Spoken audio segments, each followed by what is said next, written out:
Ini nama dia nasi lemak bunjut. Bang. Ya, Nasi saya. lemak bunjut satu. Baik, satu ya. Nasi lemak biasa berapa ringgit? Nasi lemak biasa RM3. Ni sambal dia. Sambal dia.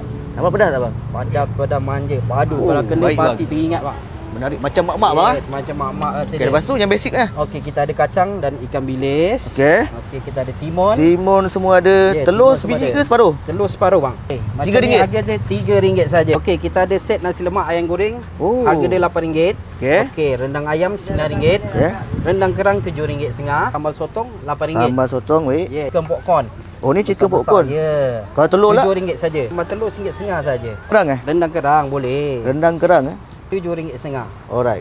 Right. Lepas tu saya nak tengok abang buat bunjut sikit. Oh macam ni ke? Ya, betul saya. Jarang jumpa orang buat macam ni bang. Ya, ni betul ni. Ini nama dia nasi lemak bunjut.